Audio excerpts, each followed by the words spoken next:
Hello again, Homewood Patriot fans. Welcome to this episode of Legends of Homewood Patriots Football, featuring our 12th legend, David Ross.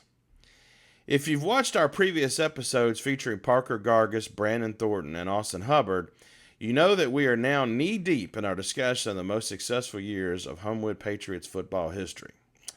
To recap, in 2000, the Patriots won their third state championship in the 5-overtime game against Benjamin Russell. Then, despite going on a 25-game win streak, the longest ever in Homewood history, the Patriots failed to win another championship in 2001, losing this time to Benjamin Russell in the finals. Despite that setback, Homewood made it to the championship game for the third year in a row in 2002, this time winning against Coach Newton's alma mater, Russellville. 2003 saw the Patriots make another deep run, but an injury to running back Brandon Thornton doomed Homewood to a loss in the semifinals against Briarwood. But they were not done.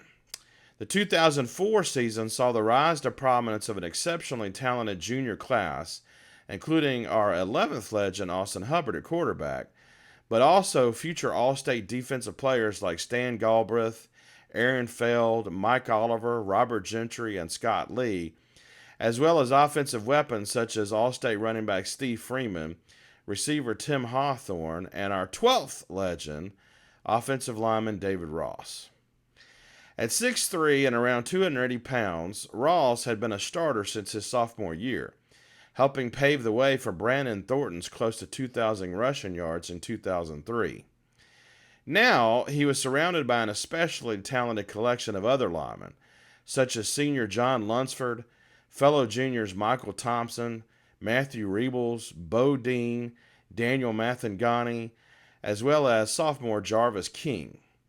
Together, Ross's junior class achieved two things that had never happened before in Homewood history.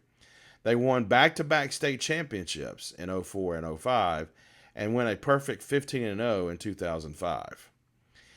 As you can imagine, that team garnered a lot of attention from colleges. But Ross was one of the most high-profile recruits, receiving interest as early as his sophomore year. At 6'3" and now 295 pounds as a senior, David was rated as one of the state's two best offensive line prospects and was wooed by a large number of SEC schools and other D1 programs. Alabama's head coach Mike Shula was able to reel him into Tuscaloosa, although Ross spent most of his career there playing for legendary coach Nick Saban. The competition for starting positions at Alabama at that time became intense, and although Ross started 3 games for the Tide, he mostly played on special teams and as a very valued second-team center behind first-team All-SEC center William Vlahos. Still, as an important reserve, David's leadership, on a team that saw Alabama win a national championship for the first time in close to 2 decades, earned special praise from Saban, who named Ross a team captain twice and said this about him back in 2010 after naming David a captain for a road game at Tennessee. Quote, "Seldom do you think you can have a guy who can influence other people and impact the team if he's not a starter. David does a wonderful job of impacting all the players on the team with his leadership because he cares so much and he has such a spirit about what he wants to happen for the University of Alabama football team and how much respect he has for all the guys." End quote. Saban went on to call David, quote, "a phenomenal guy who never complained about not being a permanent starter at Alabama, even though he definitely could have started at most other D1 schools." Quoting Saban again, "He's just contributing every way he can to help the offensive line and our offensive team do a better job. He affects everyone with his positive energy and attitude. He's going to be a really successful person someday." End quote. That's a heck of a character statement about Ross from Nick Saban. And honestly, I see a lot of David's background in the Homewood community, our football culture, and the influence of Bob Newton in that evaluation from Saban. Finishing his football career in 2010, having helped pave the way for Mark Ingram to win a Heisman Trophy and Bama to win the first of what would be 6 national championships under Saban, Ross had been an important cog in 2 football dynasties, at Alabama, but also at Homewood. Today, David and his wife Marissa are living back in Homewood, where they're raising their son Ford. I'm pleased that he took some time to delve with me into his memories of that special time at Homewood and Alabama. And so, without further ado, let's welcome in our 12th Homewood Patriot legend, David Ross. Hello there, David Ross. Welcome in to Legends of Homewood Patriot Football. I am very glad and honored that you agreed to do this. Yeah, thanks for having me, Glenn. This is exciting. Bring back some memories. It's great to talk to you. Were you born in Birmingham? Yeah, born in Birmingham, born in Homewood, Hanover Road over there behind the rec center, and then moved a little bit east to closer to Shades Cahaba, where I stayed, through high school. So you went to Shades Cahaba, I assume. Yeah, went to Shades Cahaba Elementary. Yep. Football aside, what was one of the things you loved most about growing up in Homewood? Oh man, I think just the sense of community, it's diverse and has a lot of different types of people, but Sam Super Sandwiches on Saturdays and I love it when people bring up Sam Super Sandwiches because I am a fan myself. Um, so there's this story that your family hit it rich with a lottery. What's the deal with that whole? Because I understand that it's not true. So do you have any idea where it came from or what that was yeah, all I mean, about? if the money's out there, I haven't received any yet, but yeah, that sort of came up. Maybe I was in middle school, never really quite understood the background of it, but So you went through the middle school. yep. When did you first start playing organized football? Seventh grade was the first time, that summer, first time to ever strap up and put on pads and all that kind of stuff, which, What made you most, decide you wanted to do it? Just because you were so big and everybody told you better do it? yeah, pretty much. Yeah. I mean, Robbie Gibbons is hot on my tail to come out there and do it. So that was the first time, it's just sort of a natural fit. I can't say that it was like a fall in love at first sight kind of thing, but certainly quickly thereafter, really enjoyed being out there. Well, when you got to the high school, I know you were a 3-year starter starting your sophomore year. Did you find any playing time on the varsity as a freshman? So I played freshman ball through the end of that season, and then Coach Newton brought some guys up from the freshman team for the playoffs. I don't think I took any snaps though my freshman year. I don't remember taking any snaps through those playoff games. And then they won a 5A state championship that my freshman year as well. Yeah, so you were on the sidelines for that Russellville game. Yep, yep.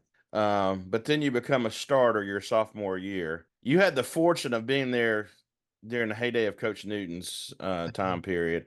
Can you talk about Newton a little bit and then the impact he had on your life? It's such a fantastic experience to have a head coach also be the position coach. I think that's probably one of the coolest things in sports. So, to have that interaction with him every day individually with our group at the offensive line, but also to have him, be the leader of the team from a coaching perspective. But, he's such a great example as a human being as well. He heavily instilled that into us, not only how to play the game off the field, but how to act, or I'm sorry, how to act off the field, but, play on the field. Right. And he was so active at that age too. I mean, I remember getting wrestling varsity as a freshman at heavyweight, and he would come wrestle me like a couple days a week, and pick me up and throw me around. So I mean, the guy he's just sort of larger than life in more than one way. Some of the best kind of wholesome moments where we would go meet Coach Newton on Sundays and watch film, and he would give us all a candy bar while we watched the film. And every single game, Glenn, not kidding you, every single game, not only would he grade your film, not only would he take the time to watch the game film with you, he'd also write you a written note. And I mean, I can't tell you the kind of confidence and just positive energy that you get from having that like week in and week out. But yeah, I think just the example he set for us, was just one that I have to feel so grateful to have. I know I certainly did. What about any other assistant coaches? Yeah, I mean, Coach Wright was fantastic. Lana Johnson was with us. He was sort of our stats guy and that kind of thing, and also on the offensive line. So it's one of the few groups that really had, more than one coaching eye on it. Coach Martin was awesome. He was running the DBs at that point. But the whole staff, was just great to be around every day. It's just a lot of great memories of having a lot of fun on the football field. Well, besides the championship games in '04 and '05, which we're going to get to here in a few minutes, let me ask you about some other games and see what comes to mind for you. The games against Benjamin Russell Oh yeah. in '04 and '05. As you know, Benjamin Russell had become quite the foe for Homewood during those years, and you guys got to beat them 3 times in 2 years. I love that. Yeah, no, I mean they were always, big time, but big, fast team, had a lot of athletic ability. But I always really loved going down there to play them. Yeah, I And love their stadium. yeah, that bowled out stadium was always a lot of fun to play in. Yeah. Okay, another team that had become a hot rival for Homewood at that time period was Briarwood, obviously. Oh yeah, You guys got into a pretty close tuggle with them in your junior year, 18-13. Do you remember that game? I It was do. at Yeah, at their place.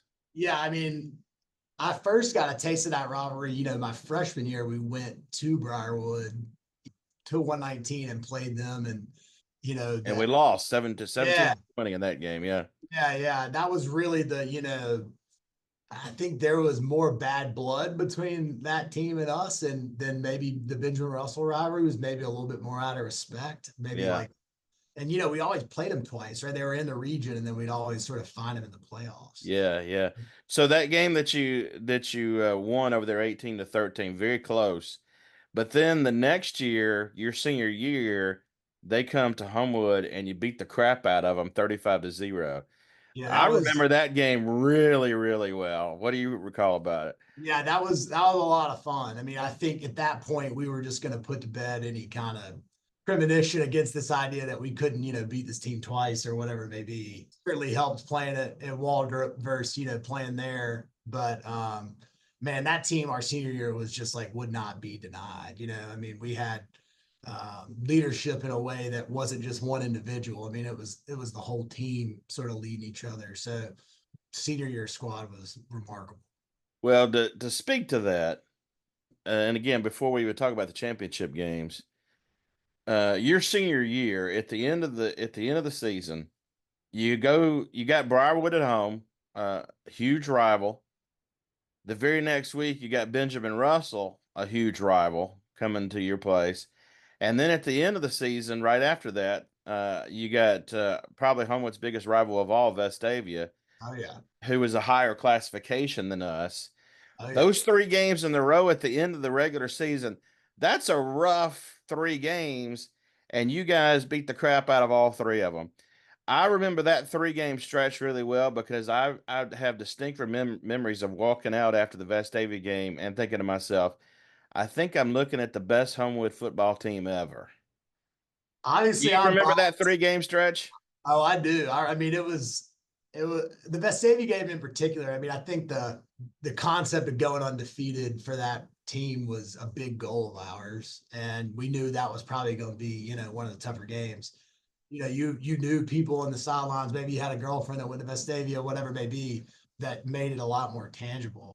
I had the benefit of like growing up playing some golf at Vestavia Country Club, so I had a lot of friends that went to Vestavia, and we certainly like to think that we took all their girls after that game out on the field, and all that kind of stuff. But doing it there too was sweet. I mean, we hung out on that field for a good little while celebrating that game for sure. That was one that was up there in terms of just an accomplishment to win, even though it Yeah. didn't really mean anything.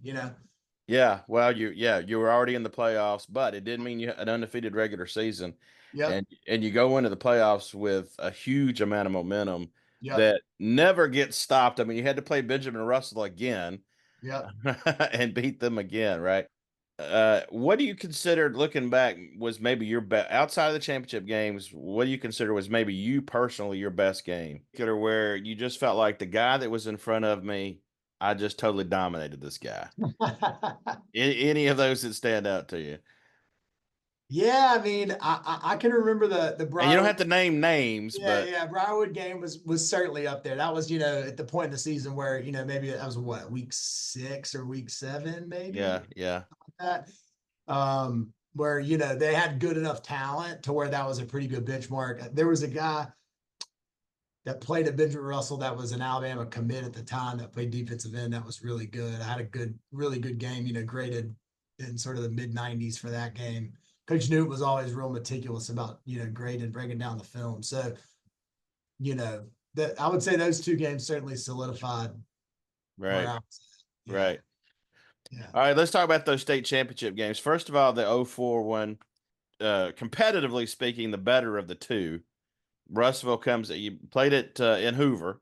Yep. Russellville comes out and punches us in the mouth. Start of the game. I think we followed that up with a couple of turnovers. What do you recall about that game? That team our junior year, I think certainly was getting comfortable around being the guys, right? The sophomore year we sort of kind of got close, but really not as much leadership coming from our group, whereas our junior year really had to come out. So, guys like Austin Hubbard and Steve Freeman and Tim and and then of course the offensive line like Bo Dean, Daniel Montangani. These guys were, really starting to come in their own on the leadership side. I can remember coming off that first quarter for sure, being pretty calm, being, pretty collected on, just being confident about being able to beat Russellville, which certainly made it really sweet when we did it. Yeah, yeah. Well, that shows your leadership because with the way they scored on their very first drive, they just go right down the field, and then we've got a couple of bungling turnovers. It Yeah. looked a little hairy there, Yeah. but you're saying you guys were, comfortable and you were going to win the game, huh? Yeah, I mean, I think so. I mean, I think that's really where we gelled. That game is sort of what propelled us into that run that we made the next year. Which Yeah. just had such a talented junior class. I mean, it decorated most of the field, right? Like in terms of the starters. Oh yeah, most decorated team in Homewood history. Well, let's talk about the second one, your senior year against Buckhorn at Legion Field. Yep. Never a game, right? I mean, when you think about the fact this is a state championship game, and you guys just pasted them, what comes to your mind most about that game? I mean, the biggest thing is just how much fun we had on that team that year, but still executing and, playing really well. I mean, it was the best combination of the best kind of things you could want in football, which is having a great time with your teammates, but also, playing at a really high level. Oh Um, yeah, and, I think it was also great that we had a bunch of players on that team that had it been more of a game might not have been able to play in it. And as a result, they got to play in that game for how we performed. So, everybody got to eat, as they say, in that one and certainly in that season. And, that's pretty special. you guys did everything you wanted to. And you would might be tempted to say, you were just that much better than the other guys. But again, this is a team that made it to the state championship game, right? I mean, 100%. this wasn't playing a bunch of scrubs, Yeah. and you just imposed your will. So I still say this to this day, and I bet you're going to agree with me. Man, I wish you guys could have played Hoover that year. Yeah, I mean, that was such a sentiment. I can remember this is, of course, just like rumor mill, but at some point there was talk of us trying to play some kind of like exhibition game or 16th game or something like that. Of course, we had, guys at Hoover that were that age, Cornelius Williams and some of these guys that, were great players at Hoover that we would always joke with about who was better. But certainly would have been fun. Yeah, I don't know if you could have beat them. Part of me says you could have. I don't know if you could have beat them, but it would have been a heck of a game, and it would Yeah. have been a game Yeah. everybody would have wanted to see because, as you know, and I'll just say this for the viewers, this was a time period when Hoover Oh was, yeah. the team in the state and was getting national attention, Oh yeah. the MTV show and all of that crap. Oh yeah. And so it felt like Homewood was, because we were a classification below us, was sort of getting left out of that conversation. And man, like I said, I wish you could have played them. Do you think you could have won? How do you feel about it? I'm just thinking about what I would have had to deal with that day. I mean, yeah, big Josh Chapman up front, Kerry Murphy up front. Some of those guys. I mean, obviously went on to play against those guys every day at Alabama. But Yeah, right. I'd like our chances. I mean, we were pretty dynamic offensively. I mean, for all the scoring that we did at Homewood during that time, the defense was remarkable. I mean, like Stan Galbraith, Aaron Phil, these guys, were incredible players in their own right. Guys So who are still statistically in the top 10 all time in Homewood yeah, defensive I mean, I'm numbers. not surprised. I mean, Yeah. just really solid defense that had depth. Talk a little bit about your buddies on the offensive line that senior year. Yeah, yeah. I mean, so one of my best buddies is Bo Dean, still to this day. Homewood resident. He was our center guy that just busted his hump to get that job, and did such a great job for us. Put the snaps on the money every time to Austin. We were in the shotgun 100% of the time, right? So certainly a skill set that's not easy. I mean, you even see at the highest level. So him being able to do that was great. He's such a great guy. Certainly grateful to have his friendship today.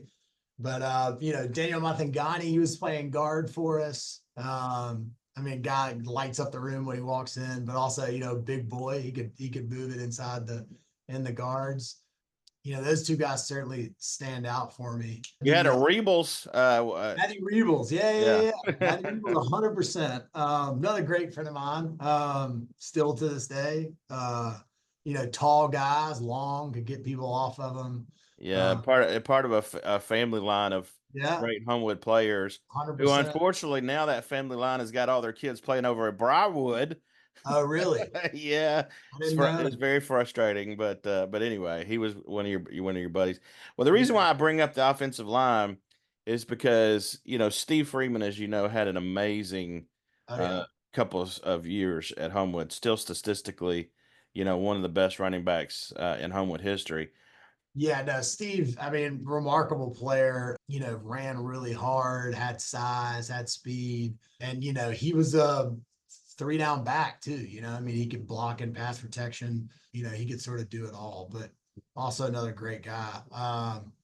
Sort of untouchable in that role. Yeah, like I said, when you guys would open those big holes, he was so quick in getting through them, and then Yeah. once he got through them, linebackers and cornerbacks just didn't really stand a Yeah, chance. I had no Yeah. interest in When he meeting him. was at full speed coming through the line like that, they were finished. Yeah, no interest in meeting him at the second level for sure. He just did it all right. I mean, he's a great teammate. He showed up every day and worked for sure. Yeah. Well, you guys finished that season 15-0, but I still will proclaim that was the best team in Homewood history. When did you? I agree with you, Glenn. I agree with I'm sure you. you do. When did you first start getting recruited for football? I started really, heating up, I guess, that spring sophomore year going into my junior year. At that point, the recruiting was not as digital and kind of exposed as it is today. And so, you really did your best to try to get, your name out there and some film and that kind of stuff. I think Coach Newton did such a great job trying to help players do that. But and yeah, junior year is when it really kind of picked up pretty heavily. So eventually, you choose Alabama. Do you recall when and why you made that decision? Yeah, so I mean, I verbally committed at Bryant Denny after the Florida win. So this would have been, I guess, 2005 Florida. You talking Uh, about the one where we beat them down 35 to yeah, I think it's whatever? Yeah, 31-3. I can see why that game made you want to go. Yeah, yeah. I mean, a lot of people say, that's sort of the loudest they've ever heard Bryant Denny. Yes, agreed. That was really when, at that point there was enough of the class together that I started to get real excited about, some of the guys that were going to come in. That was when I guess October of my senior years when, shut it down for the most part. Yeah. So you committed to play for Shula, Mm-hmm. but then you wind up playing for Saban. Yep. Um, as an Alabama fan, I have to ask you, first of all, what's it like to play for Nick Saban? Which I know is a broad question, but two, more specifically, give me your best Saban story. When I signed on to play at Alabama, I wanted to win a national championship. Winning was something that I wanted to do and had been doing and didn't want to stop doing it. Right, right. And I think, what he was able to provide us quickly was, a roadmap to be able to accomplish that. And I think, although a lot of guys didn't buy into it and, they left the team, a lot of guys did. And that core group is really what I think gave us that 2009 national championship. So, I'm really getting into Alabama here because again, I'm a big Bama man, right? But do yeah. you recall maybe a moment in which he said or did Saban, which he said or did something where you sort of thought, "Oh man, there's a new sheriff in town now." Yeah, it was that first offseason fourth quarter program. Ooh, So it was, very much showing what you were made of experience, right? yeah, right.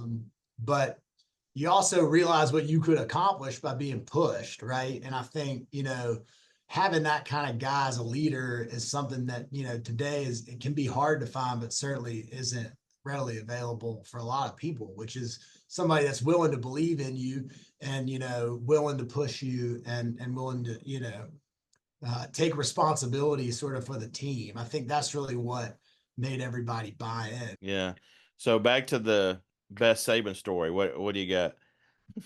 Well, I mean, I can talk about things that I can laugh about now that at the time, are That those are the best traumatizing. stories, I think. I mean, yeah, I mean, a lot of these guys like to tell a story about Coach Saban, giving me, one of the worst butt chewings maybe that anybody had ever Oh, had. let's hear it. Got to hear it. Got to hear it. So it's a Kentucky game, sort of kind of got caught in this little scrap match after a field goal. And they called like offsetting, personal fouls or something like that. And he wasn't that animated during the game, but we do a Monday morning all hands meeting. So this is not just the football team, but the recruiting staff, the training staff, the school folks that help you with the academics. Everybody's in the room. So there's 160 people in the team meeting room, and yeah, he proceeded to lay into me on film for about 7.5 minutes in front of everybody. So certainly a humbling moment for And you were sure. just getting smaller and smaller in your chair, I guess. Yeah, I mean, by the end of it, I think I was, size of a quarter. But, I mean, it's one of those things. Certainly learned a lot from him that way. So, Yeah. That year you guys won the national championship. I went to every one of your games, home and oh away. wow, wow, And so really I was, appreciate that yeah, support. That's pretty yeah. cool. So I was out there in Los Angeles for the national championship game. What's that like winning the national championship, man? I got a real star set. I'm sort of at the time was big into music and that kind of stuff, and so me and Vlahos, the centers, sort of got to go out early with the quarterbacks and do some snaps. I can remember walking in the tunnel and seeing Flea, the bass player of Red Hot Chili, Yeah, yeah, yeah.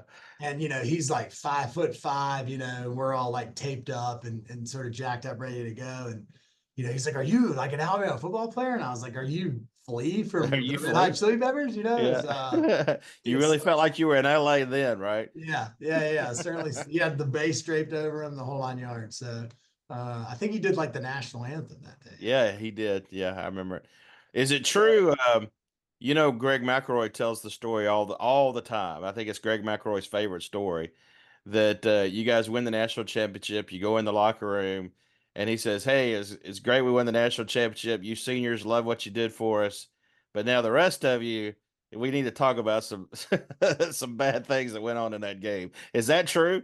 Yeah, no, I mean, I can remember, him being pretty intense like post game. I mean, he was excited, don't get me wrong. I mean, you Yeah. could tell he had a sense of relief, sort of like we all did. I mean, those games are just emotionally just they're so draining. I mean, at that point too, the build up, you didn't play for like a month.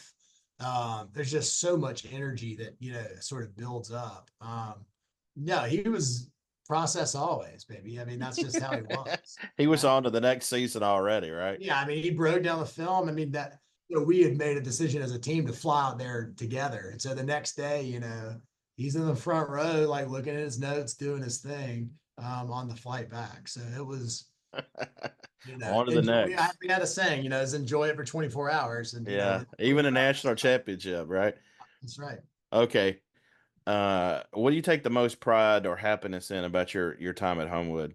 Doing it as a team, I think is something that's really special. I mean, there wasn't any cliques or real strife. I mean, we certainly pushed each other to be great and held each other to a high standard. But that whole team hung out. I mean, there was 50 guys on that team that were good friends, and then within that senior class, we were all really tight. We hung out on the weekends. We went, ate at the mall together, and that to me is just, as you get older and you start to do other things, you just don't really have those kind of opportunities to build those kind of relationships like you. Yeah. Okay, now I want to do with you something that I do with Coach Bergeson that I call Nito Stats. Okay. Of Homewood's 18 region championships, you were involved with 3 of them. As a starting lineman, you were 41-3. I mean, that's mind-boggling. Even more mind-boggling, you ended your career winning 29 of your last 30 games. And maybe even more mind-boggling than that is that you won your last 20 games in a row. I mean, who gets to say that? Yeah. Of Homewood's 6 state championships, you were involved with 3 of them. A starter for 2. You won 2 championships in a row, the only Homewood team to do so. But more directly focused on you, you were first team All State in 2004 and in 2005, and All Metro from the Birmingham News in 2004 and in 2005. You were selected to play in the Alabama Mississippi High School All Star game, selected to play in the University of Alabama's High School All Star game. You were 5A Lineman of the Year in 2005 from the Alabama Sports Writers Association. You were named to the All Southern team by the Orlando Sentinel your senior year. Your senior year, the Alabama Sports Writers picked you as one of the Super 12. The Birmingham News picked you Super All State twice. And then beyond Homewood, you were on 2 teams that played in the SEC championship game, winning in 2009. And you're one of only 2 Homewood players to have won a Division I national championship. So for all of those reasons, that's why I consider you to be a Homewood legend. Well, I mean, that's yeah, I appreciate that. Certainly grateful to have the opportunity to experience that, and couldn't have done it without Homewood, and without Alabama, without all the guys that I was able to play with. Certainly was a special run for me, being able to have that kind of success in football, but super humbled by what you just listed. Oh, and I actually forgot one. Named a game captain at the University of Alabama by Saban, what, 2 times? Yeah, yeah, And he had Nick Saban had a lot of really high praise for your leadership at Alabama. So I needed to add that one in there. All right. yeah. No, coach was kind to give me that exposure, and my kind of opportunity changed a little bit, obviously, as I got deeper into college. But he taught me, to really be able to add value where you can, and certainly take a lot of pride in that. As you should. Okay, the last thing I want to do with you is something I also stole from other sports shows that I call rapid fire. Who was your favorite teacher? Not coach, teacher. Coach Carlson, my history teacher, 10th grade, hands down favorite. There you go. He's a soccer coach, awesome guy. Shout out Coach Carlson. What was your favorite subject? History was certainly big up there. I mean, a big part of that was from him. History and math were probably the 2 things I was best at. I didn't have to work at. It's hard to Well, say. that's a left brain, right brain thing. If you were good at both of them, that shows you had a pretty strong mind. Yeah. Yeah. What was your favorite food from the lunchroom? I mean, chicken fingers were certainly a go-to.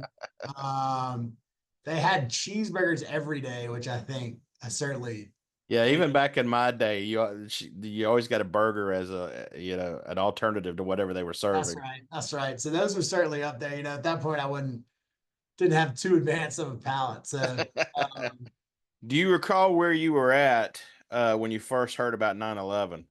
yeah, we were in Miss Ellison's choir class. And like most people would turn on the TV and yeah, I mean proceeded to watch most of it. I doubt they would probably handle it that way today, but Yeah. it's a big thing. Um, So, I remember what was your social media of choice in high school versus your social media of choice today? So Facebook certainly was big in high school. That came online, I think, my junior or senior year, and that was certainly cool because you had to get you had to get somebody to invite you. Basically, it's like an Yeah, invite. yeah, it initially started out as just for college students. Right, right. So you had to get like an invite only. So that was big, and then Instagram certainly is, as much as I hate to admit it, but claim every other day I'm going to take it off my phone. But Yeah, I hear you. I know exactly how you feel. In high school, not now. In high school, who was your celebrity crush? I don't know, maybe like Britney Spears. Does that sound accurate? Yeah, yeah. Did you have a TV show that was one of your favorites when you were in high school? Yeah, we watched the OC a lot, The and then OC. yeah, and then the OC was big. Entourage was really big. Yeah, yeah. What Yeah, about movie? I mean, I wasn't a huge movie guy. I mean, like I remember watching like the Fast and the Furious franchise. That was like started off a little bit younger than high school, but yeah, I certainly like that kind of like more action packed stuff. What about video game? FIFA was a big one for sure. Obviously, NCAA. I was a PlayStation guy. Thinking about getting a PlayStation just to get back on NCAA now. But yeah, Call of Duty was big. Yeah, those three were certainly big. Did you play a lot of video games with your teammates? Oh yeah. Oh yeah, for sure. And that's like right about the time you started getting like true like, LAN internet so you could play online and that kind of stuff. Yeah, yeah, getting away from the dial up. Yeah. Okay, so the year is 2004, and it's the summer. So I guess this would be the summer before your senior year. Mhm. Uh, it's Friday night, and you're cruising around Homewood. What are Yeah. you listening to? Man, we're listening to some like southern pretty hardcore rap, like 3 6 Mafia was big. Project Pat was in there. Yeah. What kind of device would you have been listening to your music on? Burn CDs. Burned CDs. Yes. Yeah. So, like you just said, you finally got away from dial up, and you could download a song, what, in 3 minutes? Yeah, I mean the iPad thing was a little tricky because like you didn't have like the aux cord, like you had to get like a new in dash to get that sort of aux cord. But I mean, maybe 2005 that was certainly prevalent, but 2004 I think I was still running the Still you know burning CDs. the folder of CDs for sure. Yeah, I hear you. What were you driving? I had a Chevy Tahoe. Funny story. I made a bet with my dad that my junior year, if I got all state, he would have to put rims on my Tahoe. And he didn't really have any context of me doing that. He just thought that my name wasn't going to get in the paper. And so I'll never forget. He woke me up and showed me that. And we did go to he was honest about it. We went to the tire store and he put the rims on my car. That's cool. That's cool. Yeah. So, what was your favorite Homewood restaurant back then? I mean, we ate Sam's like 5 days a week. Yeah. I That's what mean, I was hoping your answer was going to be. Sam Graham was us. He's such a nice guy, and we would love to come in right as he was about to close, like right after school, like 3:15. Yeah, yeah. When you were in high school, any athletes that you considered a role model? Yeah, I mean, like Chris Gray was big, coming up sort of that way, but Evan I can see Mathis, why an offensive lineman at Homewood would admire yeah, Chris Gray. Evan Mathis was probably really big. Yeah, I mean, Evan took some time. I can remember one day he was in town and I think he had just got drafted to Carolina. He came over and talked to me and super grateful for that. All right, so last thing, and then I'm done with you. Sum up your time at Homewood in about a sentence. Extremely blessed opportunity to just be myself and have fun and learn how to be an adult. Yeah. Nice. Yeah. Well, David, I really appreciate this. Again, you're a Homewood legend. As an Alabama fan, I really admire your days at Alabama as well. Thank you for winning a national championship, getting Alabama back to a national championship, et cetera, et cetera. But also thank you for the role that you played on what I consider to be Homewood's best team ever. Yeah, Glenn, this has been really fun, man. It's so cool to have these conversations, and I think it's great that you're taking the time to do it. So thanks for having me on. Yep. Take care. Okay, cheers.